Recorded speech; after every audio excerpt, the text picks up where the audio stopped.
Hey, everybody. Welcome to the Story Studio podcast. We're going to begin today with something uncool. Hey, Dave. Something uncool. Wait, before we start, I just got to know who. So in the, it shows the attendees and everybody has a name. I'm assuming Marie is the usual, but I don't know who that is. Is that Marie with the usual? Because I'm curious who says that I'm uber prepared.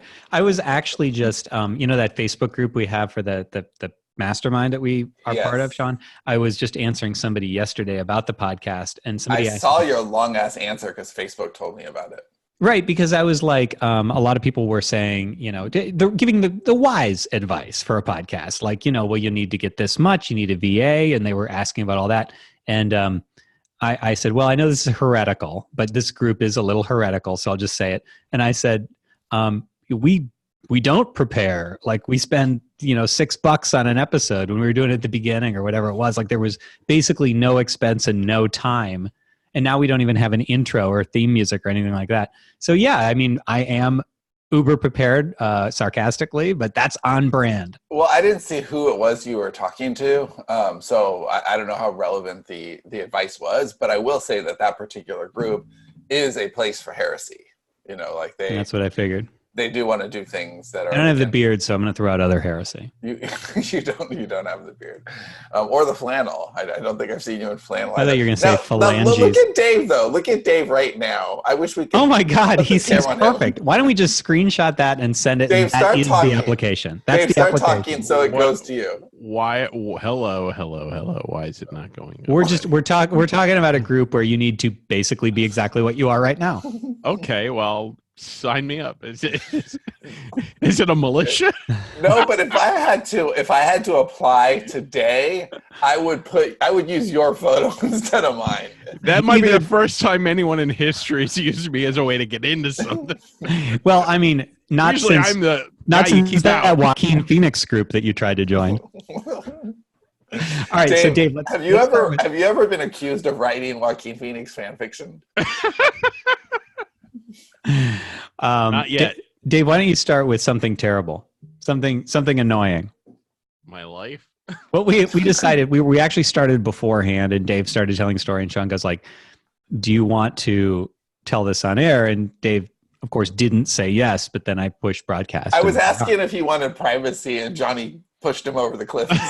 Yeah. Well, we're not doing worst show ever, so let's make this about my ever misery. Again. Yeah. I'm game. We leave that show on a cliffhanger, like we should do one every 6 months. Well, just to be clear, again, Johnny and I are ready and have been for months. So, would you like to do that? Would you like to do that for our second episode that we said we'd record today? No. Okay. Well, there we go. We tried. No, my family's home. Oh, but that's okay on this show. So let's hear about. You can talk about your job. That's okay for them to hear, right? Let's hear about what. No, they don't know what I do.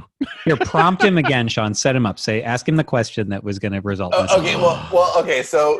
Dave, there's that. Wait, hold on. I haven't heard that particular grunt since the show ever. It goes like this. It looks like he's masturbating too. Do you see this? Do you have an itch? It always looks that way. I'm scratching my leg. Okay. Oh, your leg, your third one. Yes. All right. So talk faster or slower or deeper.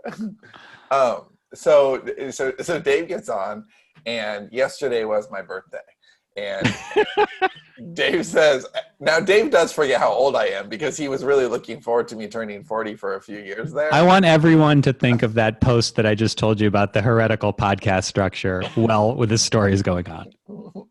So Dave wishes me a happy birthday, which is nice, but Dave has wished me happy birthday on my birthday every year since I've known him. Like, he's just super good about that. He's a happy birthday kind of guy. And so it's not like I keep score like he does. Dave actually keeps score on who wishes him birthday on Facebook and stuff. He really does.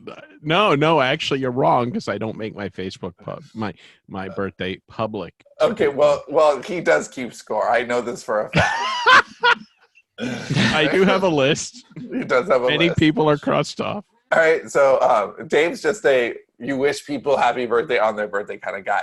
So I noted that he didn't wish me a happy birthday yesterday, just because it was the first time, not because I cared or am keeping score. Not that I care or anything. I did notice, because it's literally the first time. And so this morning, or just now, he gets on and he wishes me happy birthday right away. Like, he knew it was time. He had to say happy birthday. And then I'm like, oh, okay, I get it. You didn't say happy birthday yesterday because you owe me a draft, which is now a month old. That is not the reason. The reason is I actually fucking forgot what day. I knew the day, but I didn't know the date, because I'm waking up later and later and pushing. I'm out of my orbit, basically. Wait, I've never been in your orbit. Yeah, so I didn't. I love even that we're talking productivity today too. Yeah, so I didn't even see that it was your birthday yesterday until because my phone calendar actually highlighted the wrong day yesterday. So I looked today to see what time the podcast is, and I see Sean's birthday on the calendar. I'm like, oh fuck. So then I go into Slack and see if that is in fact, if it was like other people wishing you happy birthday. And did you get hit by the fuck yeah bot? So then I'm like, I'm just going to sleep. I'll tell him happy birthday when I see him. But I wasn't going to go on to Slack because, god damn it. But I thought that we were talking about how you hate your current book. Yes. This is the productivity episode. We're going to talk productivity. So my book was due I think I said the 20th for December, although that was very unrealistic. Yeah, that I didn't give myself any buffer with that date. Anyway, so yeah, it's over a month late, and what happened is I'm writing the book, and we had an outline and everything, and I thought I was good to go, but as I've never heard a story like this before. Fuck you. No, because it had been better recently with outlines, and this time it wasn't working for me.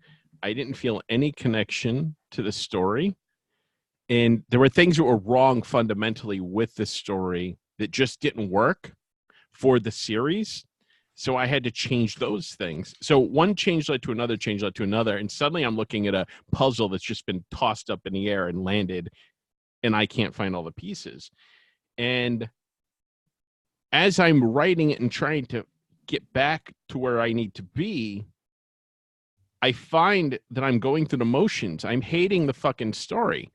And I'm like, if this story doesn't speak to me, how the hell is it going to speak to a reader? And I'm just fucking hating it. So I'm delete, and just trying to make it work for me and care about it. And I wasn't caring about it. So I'm way behind, and I fucking hate that. And I hate that I'm behind, and I also hate so much of the fucking book now. Wait, wow, you and I could have compared notes, although I wouldn't use that language last year. So you're hating, it's not just that you're hating being behind and not having it done, you're actually still hating the story? No, I think I'm where it needs to be, but I don't know because I'm so far removed from any objective viewpoint. Oh, that sounds familiar too.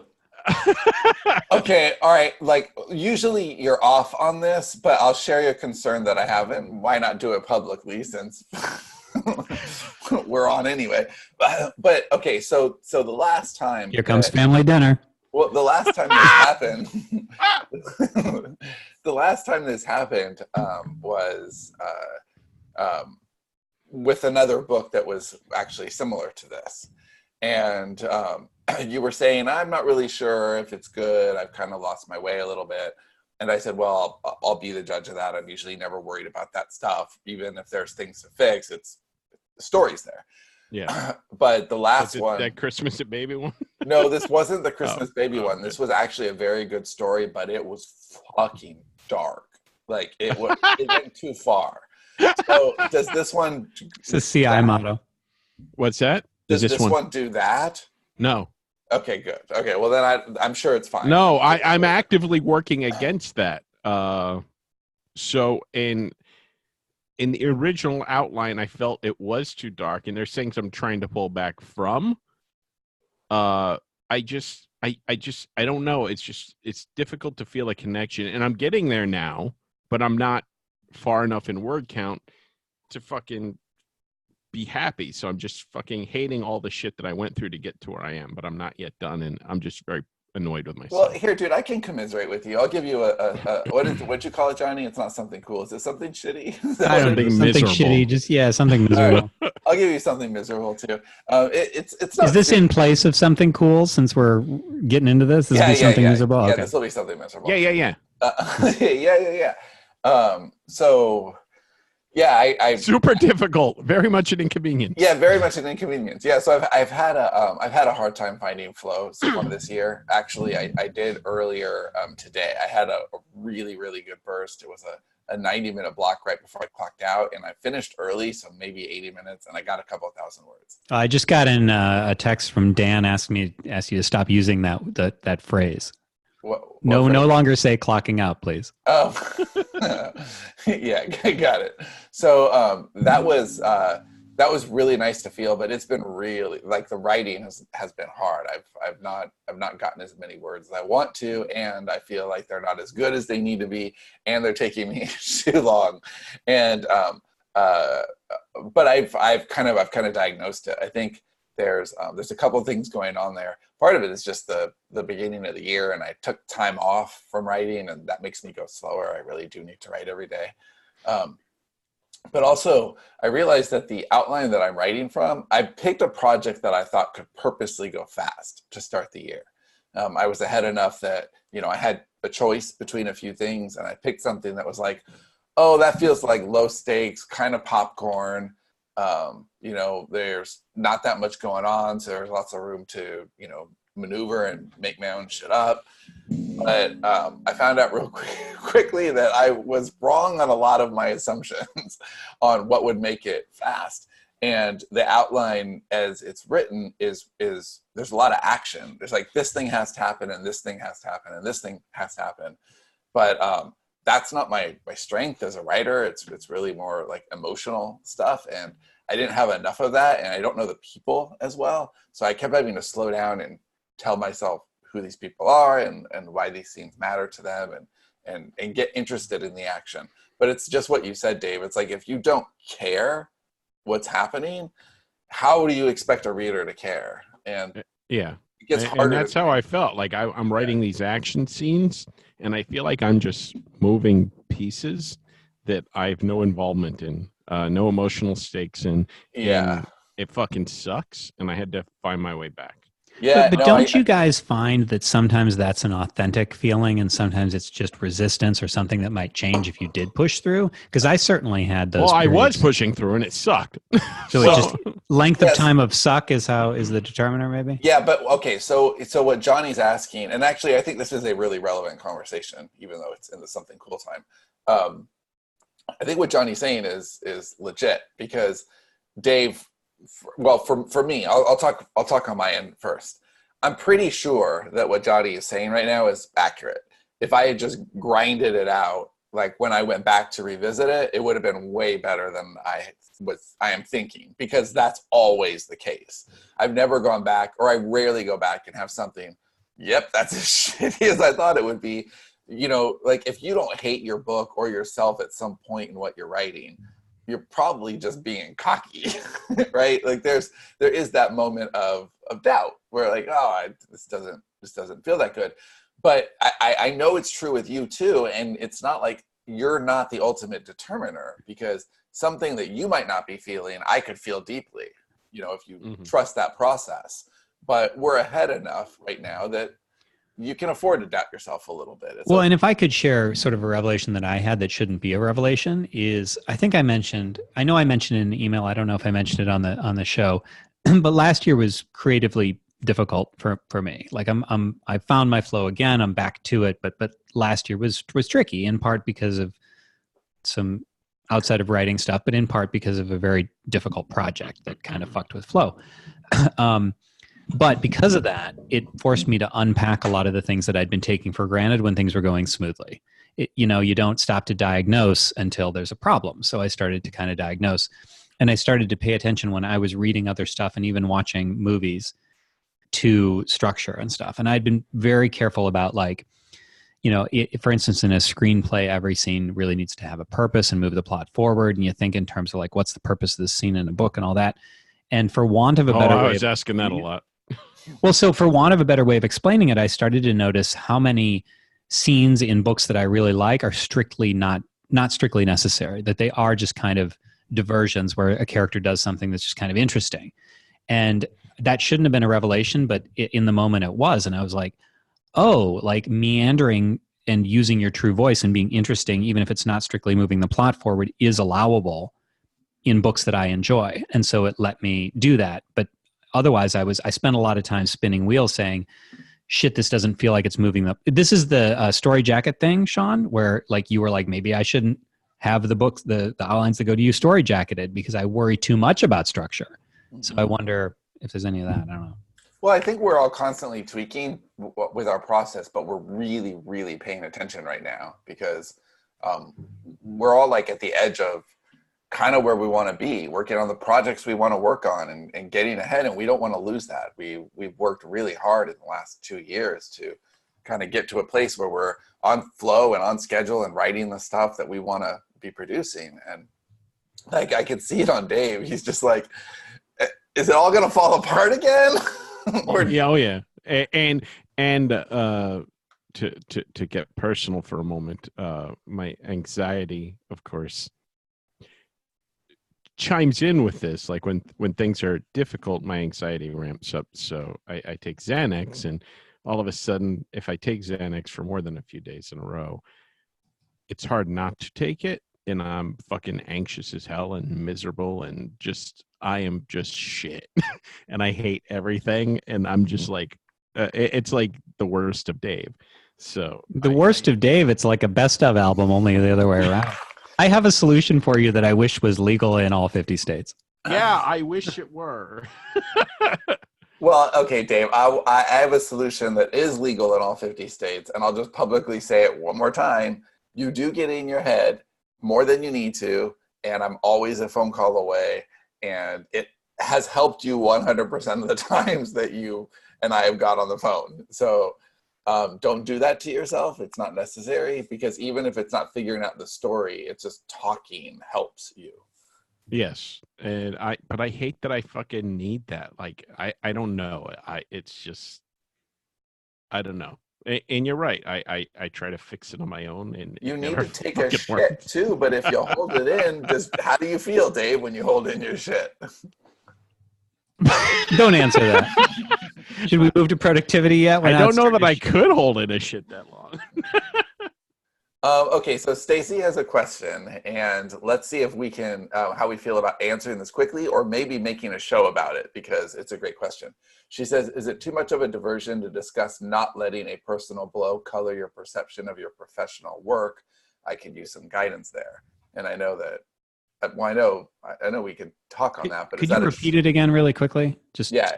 Is it too much of a diversion to discuss not letting a personal blow color your perception of your professional work? I could use some guidance there. Oh man, I definitely have thoughts on it. The question is how far off track we want to go. Well, that's what I mean. I almost feel like that's an episode. Like I know you have a lot on that. I know we all probably do. I feel like we should do an episode on it too. Okay, so if only there were people in the comments who could make note of that for us. Yeah, okay, and we already have a Joel chime in with that would be a great show. I think it will be too. So let's make that happen real soon. We'll do a show on, because I think writing is just a vulnerable activity, right? And if you get in a bad headspace, it's fucking hard. It's like masturbating on a skyscraper. It's nothing like that. I was actually hoping you wouldn't say anything and we just let that sit for like 10 minutes of dead air. That would have been bad. All right, I've never heard that comparison before, but that's why we're authors.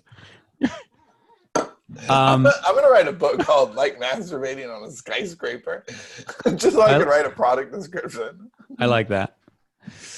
All right, so moving on to today's topic, we're going to talk about basically, I think this is on a skyscraper. About masturbating on a skyscraper as efficiently.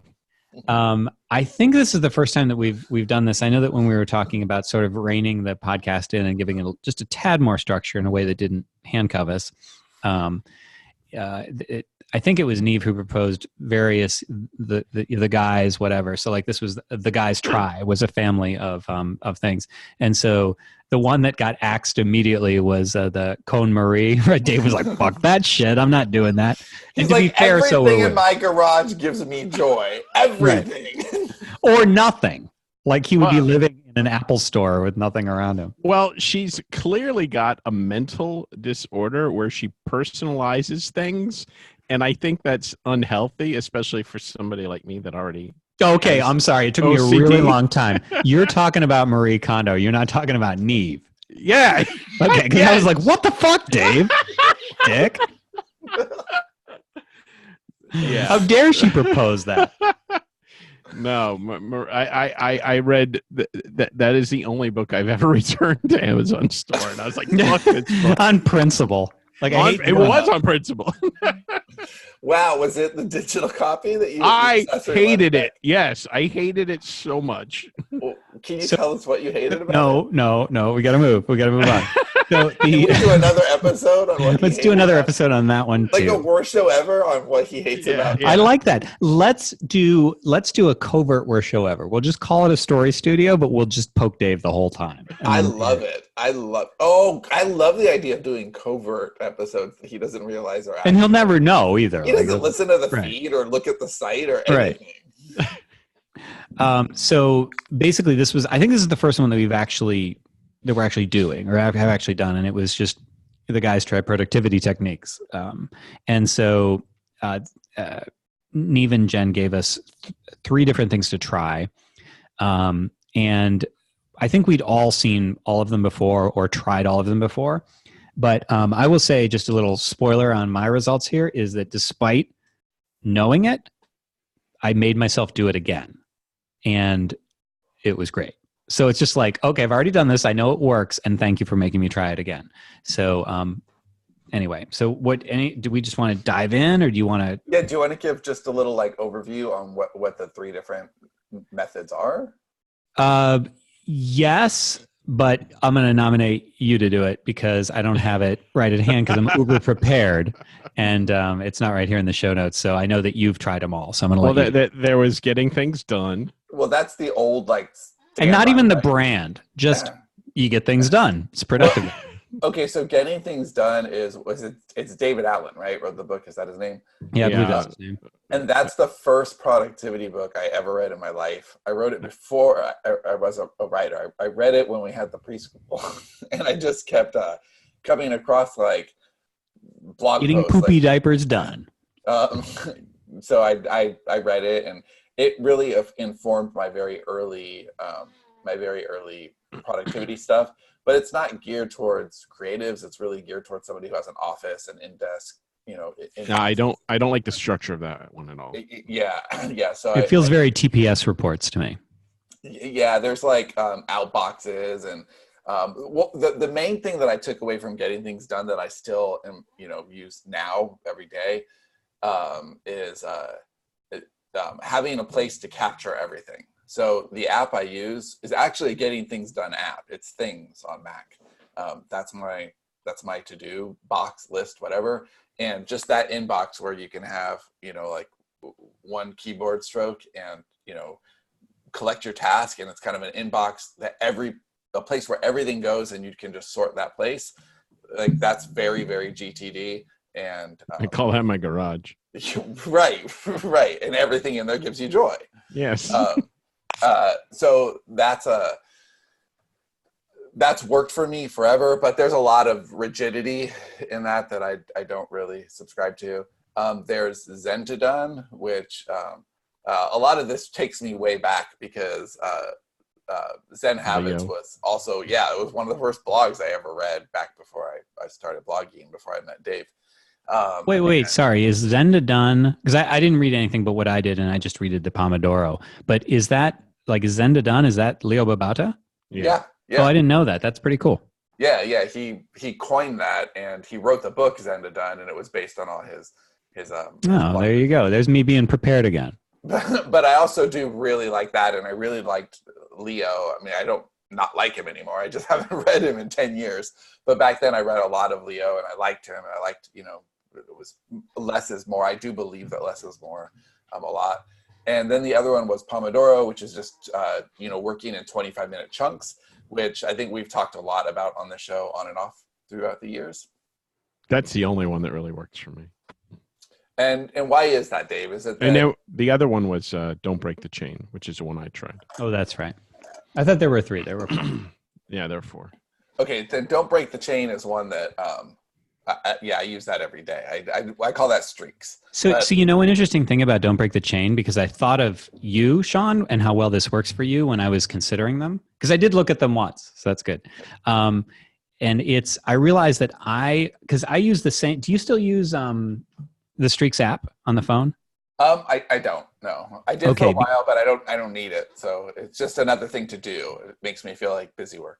I do use it, and I break my streaks all the time. But I realize that it has a lot of value to me. There's a subtle difference. So if I have like 6 tasks, I don't necessarily care about keeping a streak going, although more days is obviously better. What I care about is it's like a checklist. It's like I want to do these 6 things every day, and the more I get, the better I feel. So it isn't about keeping a streak, but it serves a lot of the same purpose because I just want to check them off whether I have a streak or not, if that makes sense. Yeah, absolutely. I actually moved to a spreadsheet real quick. So let's just cover it. So what are the 4? There's Getting Things Done, which is kind of an orderly list. It's based on a book called Getting Things Done by David Allen. And they break things down to 6 focus areas: current actions, current projects, areas of responsibility, 1 to 2 year goals, 3 to 5 year goals, and life goals. And it's just too drilled down for me. It's like I need to see big picture. And this one, even if I remember correctly, because I tried it years ago, like they don't even want you looking at a calendar, like the way they do it. And I'm like, fuck that. But you know what? Okay, there's something else. There's actually something else I've taken from Getting Things Done, which is really looking at the 30,000 foot view. And then they do drill down. They start at 30,000 feet, like you're up in a plane, here's the whole world, and then they get you all the way down to the runway. And I don't use that language, but I still use that a lot when I'm planning something big. Okay, what's the big 30,000 foot view, all the way down to the runway. So I think on a really broad level with that and the way you use an inbox to capture everything, I've taken stuff from Getting Things Done. So number 2 is Zen-to-Done. And how would you describe that, Dave? That's actually that's the one I actually forgot when I went back on this, because I read it and then I completely forgot to do that because I decided to do the calendar thing, so I didn't really look at that one. Yeah, it's mostly about like finishing things. So Leo also started, I don't know if you know this, Johnny, Right to Done was actually Leo's site. I did not know that. Yeah, he didn't run it for very long before he passed it off to Mary. But he started that, and it was basically because he was writing and he thought he could identify with writers. And so he was taking his Zen to Done philosophy, but putting it with writing with Right to Done. And it focuses more on the habits than the actual system, like getting things done. So right, and it Marie probably would be better for me. Yeah, I think it actually would be. Marie asks, so it's a to-do list, meaning getting things done. And no, it's not a to-do list. There's a to-do list in there, but it's actively tells you not to make to-do lists because to-do lists are just lists of tasks and they have no real meaning. And a lot of people will create tasks just to feel busy without actually accomplishing anything. So getting things done is a matter of making you understand the full scope of everything that you have to do and then paring it down into like little buckets. Yeah, and Tony Robbins had a variant on that. I think that he read I don't know this literally, but it felt like he read that book and then said, well, I'm going to tweak it and just kind of pretend it's my idea. But and talk like this. Right, and talk like this. You remember when you tried to put him in a romance book? That was I do. But oh my God. It was well, he did. He thought it was really funny. We'll call him Robbie Bobbins. And I was like, dude, that's not a good, attractive alpha male name. But anyway, it was focused more on, and I really liked it when I was using it. It was just very cumbersome. And it was focused on the results that you want rather than the tasks that you normally take to get to them. So a lot of people make a to-do list and they'll be like, I'm trying to think of a good example. Write 3,000 words today. It might be on your to-do list if you're using a usual to-do list. And the way that I actually haven't really studied getting things done, so I don't know if this is the same, but the way that Tony Robbins approached that was you would take that task as sort of a seed of an idea to say, what is the reason you're doing it? And the reason might be to advance my creative projects, just to take a very simple way to say it. And then you're supposed to go back again and say, okay, if your end goal is really to advance your creative projects, then is writing 3,000 words today the best way to do that? And you might be like, no, I have an outline that needs to get done. So you don't get that particular to-do done, but you get something more important done. So that helped me center using the biggest goals. And then it had some of the same idea of bringing it down to today. Yeah, I listened to or read Getting Things Done again. The first time I read it was maybe 12 years ago. And then the second time was, I'm going to say 4 years ago, maybe 5 years ago, where I thought, like things were getting a little out of control. The business had grown quite a lot. There was a lot to manage. And I remember thinking that the first time that I read it was, I don't have enough in my life to manage for this system to make sense to me. Like I would need more things. Those were the days. And then, right. So all of a sudden I had too much to manage and I thought I'm going to give this another chance. And so I read it, but I didn't identify with it. Like I didn't connect with it. I felt like it was a lot of going through the motions, a lot of rules and rigidity and list making, and without being able to see the whole picture. So I just didn't connect with it. Where you gotta learn a whole fucking system before you can even start feeling productive. And I'm like, that alone is right intimidating. Fuck that. Yeah, it is more of a system where like I just want basic understandings. It's like I want getting shit done. That's the book I want. It's the difference between like I don't want to be on like a really rigid diet where like I have to eat this and I have to measure that, and like I never want to do that. I just want to have basic understandings about what's good for my body or not, and then follow those basic rules. Like that's the kind of productivity I like, just understanding how I work, understanding how my environment is going to treat me, and then being smart enough to navigate around that, which is why I love streaks. So the origin of this is you might as well talk about Don't Break the Chain now then. Right. So Don't Break the Chain is Jerry Seinfeld started, or I don't think he started this at all, but he's one of the people who popularized it. And the idea was, when he was telling a lot of jokes in the late 70s, and Jerry Seinfeld is a hard working comedian. He really got his way to the top. And one of the things that he was doing is I'm a writer. If I am a comic, then my job is actually writing. And if I am a writer, I need to write a joke every day. So he went down to to a drugstore on the corner and he actually bought a calendar. And every day I'm going to write a joke and I'm going to put a red X on the calendar and I'm not going to break the chain. So you can get apps that do this, that, make sure that you keep up with it. And I moved everything onto a spreadsheet, which is why I don't use the app actually, Johnny. I just made a spreadsheet where I can check, mm-hmm. And I like to check as many things as I can. So I have daily things I like to do. I have weekly things I like to do. I have monthly things I like to do. And it's just binary. Yes or no. Did you do that thing? Did you do that thing? And I call that list things that make me a better human. And that's just it. And they're all things like you said, Johnny, groups of things that I like to do. And so that really helps me more than anything. So like ones that I do every day, no matter what, I get 10,000 steps, and my unbroken chain there is going on 4 years now. So long time, like 1,200 days or whatever that is. Writing every day, at least 1,000 words. I had an unbroken chain there for like 600 or 700 days, but I just broke that intentionally. It wasn't an accident. I broke that over the holidays, and it's been really hard to get back, which is the other side of a streak. Like once I break one, like there is some motivation to keep it. And then once I break it, I'm like, yeah, I might as well get another week of not doing it, because once I start, I know I'll start. So the only one that we haven't covered then is Pomodoro, and Pomodoro is pretty simple. It's, there's a bunch of variants, but the variant that I used and that I've it actually was baked into a little Pomodoro timer that I downloaded. So this official version was you work hard for 25 minutes, you take a 5-minute break and do something else, and then 25 again. You do that cycle 4 times, and then you get a longer break. So on my timer, that's a 25-minute break, and then you do it again if necessary. So, and that's all there is to it. And that's actually what I chose. Which one did you guys choose? I did the streaks thing. Yeah, I didn't actually do anyone dedicated because I kind of do them all. And I just I knew what my, I'm having a hard enough time finding my flow for the year. So I'm just kind of doing all of them.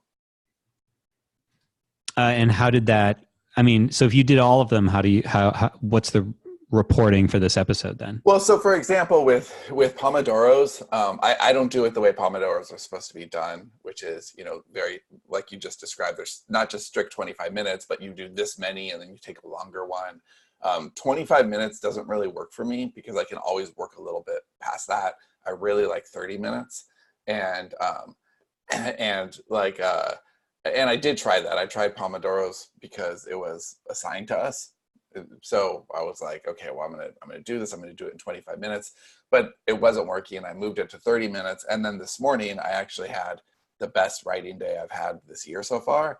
And that was going back to what I know works for me. It works for me almost every time I just get over my shit and do it, which was working in 90-minute blocks. 90-minute blocks works really great for me. I use Brain FM, which helps. Brain FM is, for those of you who don't know what Brain FM is, it's an app. It's where the government uses the FM radio signals to get into your head to turn the frogs gay. I love wow. Okay, that took a twist at the end I wasn't expecting. I like Dave's redneck voice. It's really good. It's a lame attempt at Alex Jones. I gotta be really loud to do Alex Jones, and I can't do that with the families. Yeah, so Brain FM is you can listen to it's focus, relaxation, or I don't even know what the other one is. Yeah, I just made a note actually because I've been listening to white noise. I haven't gotten back to using music yet, and I have Brain FM, and I just made a note because I want to try that next week. Yeah, it's cool. Like I've been listening to cinematic focus, so it's just it's not any movie score specifically. It's just things that sound like they could be movie scores, but it does keep me focused. And it's a little bit like I have an editing trick where if I really don't want to edit something, I'll put on Rhapsody in Blue. I've trained myself to just shut the fuck up and edit Sean when that comes on. And Brain FM helps me do that. It helps me just focus on editing. On writing. So basically that's it. I had a hard week getting motivated, and a lot of these productivity things I have experience with, and doing them as prescribed was not helping me. It was actually slowing me down. So by the end of the week, I'm just like, okay, well, I know what works for me, and a 25-minute block just isn't it. A 90-minute block is going to kill it. But I think that's the main takeaway on all of this stuff. It's I think every productivity system has some strain of truth in it, just like every diet has some strain of truth. But there is no diet that works for everybody. There's no productivity system that works for everybody. You have to know who you are and how you react to the given food or the given productivity restraints. So the streaks thing for me was... I only did the one. I was going to do 2 for walking, but it was raining and cold out, so I'm not going to walk in the rain and cold like you because I don't want my shoes ruined. I did walk in the rain and cold this week. But I did 3,000 words a day, and I did do every day. How many of those 3,000 did you throw away? Oh, God, I don't know. 2,500. No, I threw away a bunch of the words about a week and a half, 2 weeks ago. So, Dave, 3,000 wasn't enough to throw out, so he would write an extra 200 so he could throw away 3,200. No, this week I haven't thrown anything. I've liked where I'm at this week. I'm just so far behind. But the thing I would see not liking about streaks is if I failed to do a day, I would feel like shit. and I'm already feeling like shit enough. So it motivates you. Yeah, let's just be clear. Your fragile is too psyche, or your psyche is too fragile for My fragile stream. is too psyche. Yes. I His will fragile is fucked up. say, for me anyway, like just like when I'm behind, I'm stressed out, and it leads to the anxiety and leads to all the other shit. The only one of these things that truly does work for me on a regular basis is Pomodoro, because it's a short thing. I can focus. Okay, I don't have to do anything but do this thing for 25 minutes. I can do that. And then usually I'll go a little longer or whatever, and then I come back to it. So it's the closest thing I have to self-discipline that actually works is the Pomodoro for me. It needs to be a short thing that I could just fucking remove my mind from everything else and just focus on this thing. Because if not, I'm thinking about everything. Yeah, you know what? So in the time that I've known you, like all the way back from the beginning, because it's interesting how many of these The beginning. Sorry, just sounded. I think maybe all of them except streaks were around 10 years ago, and we were 10 years ago, right? So you were trying Pomodoro. You may have even been the first person to tell me about Pomodoro, maybe a long ass time ago. And so, like, as far as I've known you, that's always worked for you when you just do it. So how often do you do it? How often do you, like, when you're not writing, when you're not feeling successful, how often do you do that? Because for me, like, I have a handful of things that always work, and yet it's kind of staggering how rarely I will go on those, and I'll let myself like fuck up for like 3 or 4 days in a row before I do something about it. Oh, I get off of it because I had an app that I bought in A Pomodoro app? Yeah, there was one that I got like years ago, and I loved it, and it didn't update with whatever the last update was, so I don't have it. And then I went to look for it, and I can't find it. I'm like, I'm not buying another one, and I know I could do a timer and do the same thing, but there was just something about that particular app that I liked, and I'm like, fuck it, I don't want it. Yeah, I wasn't going to pay for that. The one I have is free. You can send me the link to that one. But yeah, I got away from it. I still do it. I don't have a problem sitting down and writing. I mean, I sat down for like 12 fucking hours yesterday. So it's not the problem sitting down. It's the problem just staying focused on the story and not just letting anxiety just kick my ass. And I don't know. It's hard to explain, but when I do the Pomodoro app, somehow I'm able to get out of my head and focus on the words and do it. So is there a way, because I think that the real productivity hack for everybody is staying on top of your shit. So like knowing when you're starting to slip. Building into your weaknesses. We've talked about this before. Like if you know that at the end of, so one of the things is we've considered like putting things after the podcast. Like I don't remember what, but there are things we've been like, well, we could do that after the show. And then, Sean, I know I've said to you and you've immediately nodded and agreed, the podcast is an exit trigger for us for the week. Doesn't mean we're done, but it does mean that brain power is going to be limited, like you're already kind of checked out. And so playing into that is just smart. Yeah, I think and daily check, or not daily, weekly, whatever it is, checking in with yourself. I mean, I don't think that this is in any of the productivity packages that we're supposed to try, but just the very basic, simple, the rocks that we had talked about. Like, what are your biggest rocks for the day? And like, I know Neve does that. I think she actually had Malcolm build her a bot, which was like, here's my 3 most important things for the day. Would that be the Fuck Yeah bot? No, this is a separate bot, because the Fuck Yeah bot was there. And then she's like, wait, what if there's a bot that did this? And so, like, yes, knowing that, hey, here's the 3 things that I want to accomplish today. My best productivity hack, this works for me, is I start out in the day, and I know I've mentioned this before, but I think it's a really good one. A lot of my best productivity is actually born from momentum. So when I'm not doing well, I tend to not do well for a little bit of time, and then it's like a matter of getting on top of that, feeling good, and then rolling. So I'm really, really happy I had that 90-minute block today where I got a couple thousand words in, because I had a lot of those last year. I haven't had any so far this year. So I needed that, and I know I can go forward. Like, momentum will be more momentum. It's interesting what you say about momentum, because I finally, I learn a little bit more about myself every year, and you'd think I'd know some of these things now, and I think I just know them better, is I'm just very aware of how easy it is, how tempting it is to do nothing, and how good that can feel for a day, and then how hard it is if I do that for too long to get back on the horse. Exactly. And meanwhile, I feel shitty. So here's an example. This isn't work related, but this did happen the other day. So I'm currently training for the Austin Marathon, which is in 3 weeks.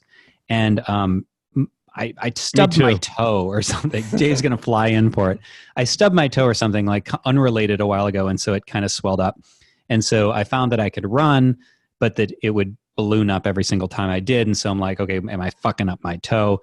And so I took the last 2 weeks, I didn't run at all. And I had been running, and it's hard to find, I'd have to get up early. I'd have to run all weekend and stuff, because finding those longer time for those runs is a pain in the ass. And so I was like, okay, this is kind of awesome.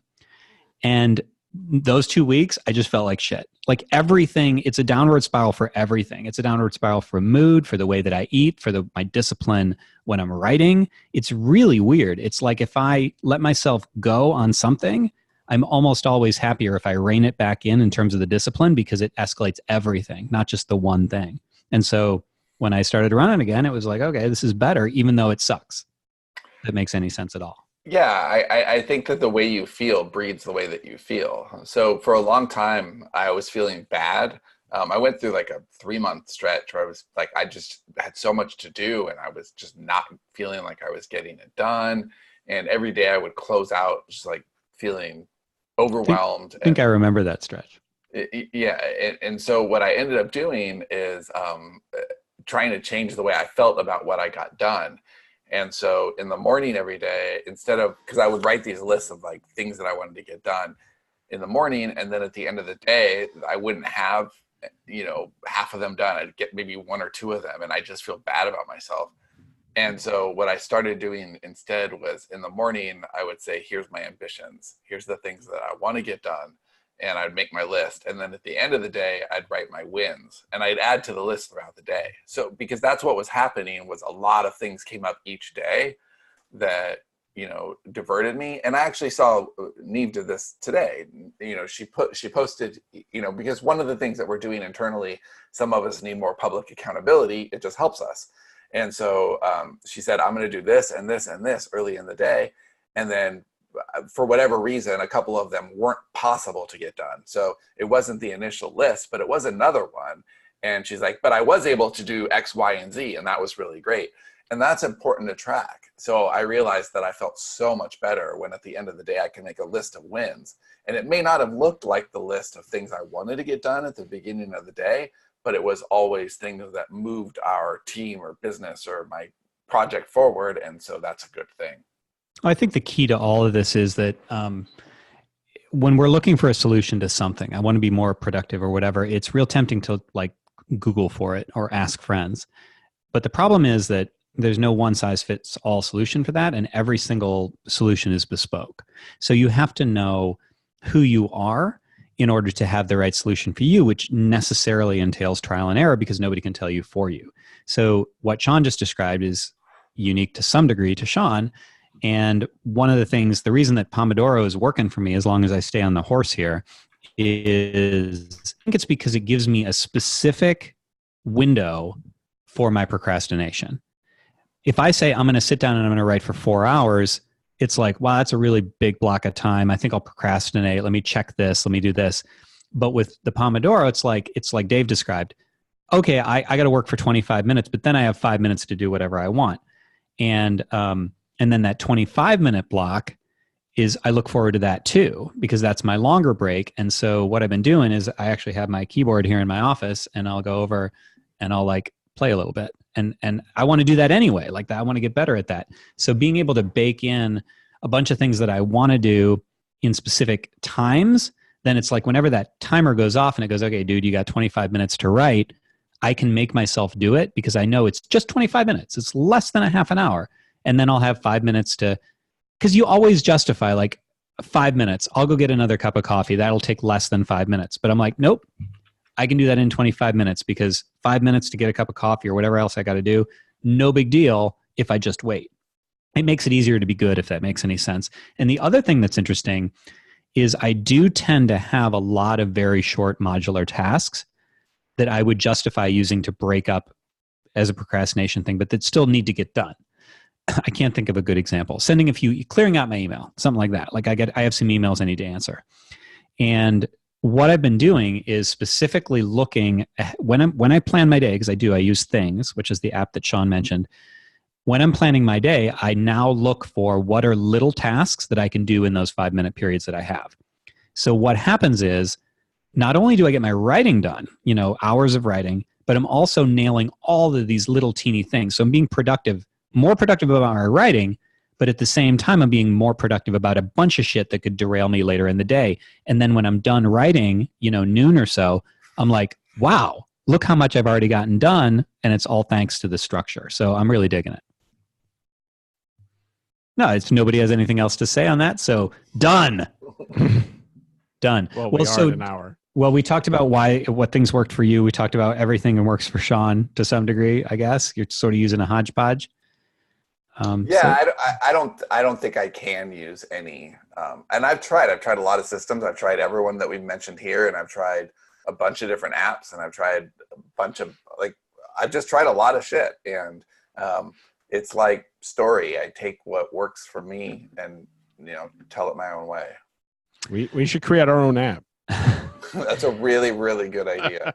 There's a link here that will be in the show notes to some of the productivity stuff that we've been talking about. So if you guys want to review that in the show notes. But before we close down, is there any software or apps that you guys want to mention have been particularly useful for you? Yes, I will. But before I do, I actually want to call out what Joel said, which is, I think, just about perfect. He said there are aids and there are ways to help form habits, but discipline just can't come from an external source. And that is so, so true. Discipline is a muscle. It's something that you build, and you only build it by doing the work, which is why I find Unbroken Chain to be the best productivity hack for me personally. Or you can go to a dominatrix and be disciplined. Yes, that's very, very true. But you do, you build that. So I know it's for me, it's the discipline. I only go to the gym 3 times a week because I go to the gym 3 times a week. If I stopped, I would stop. I don't get I don't get pure joy out of going to the gym. I wish I did. I know Johnny does. I don't. I don't anymore. Well, I do with climbing, but going to the gym, strictly speaking, no. It's interesting. I usually I have a strange combination of discipline about those things, but also just goals. So I just mentioned the marathon. When I'm done running that, I don't think I'll keep running. It didn't happen last time. I just okay, goal achieved. So I have to know to have sort of baseline stuff in the background and a good mix of fun and just strict discipline. The other thing I would add about discipline is that it's interesting that Joel said that, because I've found, and I think I said some version of this earlier, the more I exercise self-discipline about things that I've determined are important, the more it sucks. I'd just rather sit on the couch. So the harder it is and the more I want to take a break from it. But if I stick to it, the happier I am, almost without fail, no matter what it is I'm disciplining myself about. 1,000% on that for me too. So what about software, you guys? Okay, so Things is definitely awesome. The only thing I don't like about Things is that it's not collaborative at all. So I think we're using things like Samepage, and in fact our show notes are in Samepage, because stuff like that is collaborative. I like how simple and lightweight Things is, but you can't share anything with anybody. So I have a lot of, obviously we're a collaborative company, so we have joint projects all over the place, but I can't really share those projects, and that kind of sucks. But it's very simple, and it does help keep me organized. Basic spreadsheets. I did for a long time use the Streaks app that Johnny was talking about. I just don't anymore. I use a very simple timer. I use Brain FM, Actually, Brain FM is probably the standby as far as like, okay, I'm having trouble writing, I'm having trouble focusing. What do? I put on the headphones and start it, and that will usually get me going. I actually like things, including the things that Sean doesn't like about things. This is a know yourself. I found that even when we were using highly collaborative task management software, I always recreated my own little sector of it and managed it myself. Like it's just how I'm wired. So even though we had collaborative tasks, I would, without breaking the system, without duplicating tasks in such a way that they couldn't be followed or whatever, I always kept my own little partition. And so things actually works for me. I don't really want collaboration in that particularly, and I don't need it for my position in the company as much. I do use streaks, but it's just kind of a neat little whoopee to be able to like, look, I completed that. It keeps me on task. And what's the Promodoro timer that I use? I think it's just called Focus Keeper. And it's not like it's a great app, but it works and it was free. So that's what I use. Dave, anything for you? No, I haven't found one that has all the things I want. I had one of the I had things 2. I didn't update to 3 because it was like, I don't know, $50 fucking, and I didn't like 2, and I was like, well, if I don't like 3, what the hell? Yeah. But I need something that allows me to like kind of create my own things, but also have like calendar views and everything. It has to visually work for me, and I haven't found one that does that the way my mind works. Oh, good luck with that. That's like an audience. That's like a very, very niche audience of like 5 people. I actually did hear the other day that Dave's brain works. I did hear the other day that Charlie Manson, they just discovered a posthumous app that he created. If you want to check into that, Helter Skelter scheduling. All right, Helter scheduling. I like that. Okay, so anyway, so thanks everybody for listening. Our next episode, I happen to know because we're going to record it next, is going to be on discussing serial fiction. So stay tuned for that. Also, fun side note, that next episode is going to be number 99. So we're about to hit 100 again. We hit it with Story Studio Podcast. We even hit it with Worst Show Ever. Then we'll start another podcast. Abandoned. Right, exactly. Start over. All right. So thanks for listening to the Story Studio. There was podcast. A suggestion for Tick Tick, so I will check that out. Tick Tick, not TikTok. Yeah, Tick Tick. That's completely TikTok different. was the number one, or no, sorry. Yes, no, number one downloaded app in Q4 of last year, right ahead of Disney Plus. And it's then there's big with perverts and pedophiles and other people that are preying on people. It's great. Yeah. This is where we insert the more you know graphic, the shooting star. All right. Thanks everybody for listening. Thanks everybody. We'll see you next time. Bye-bye.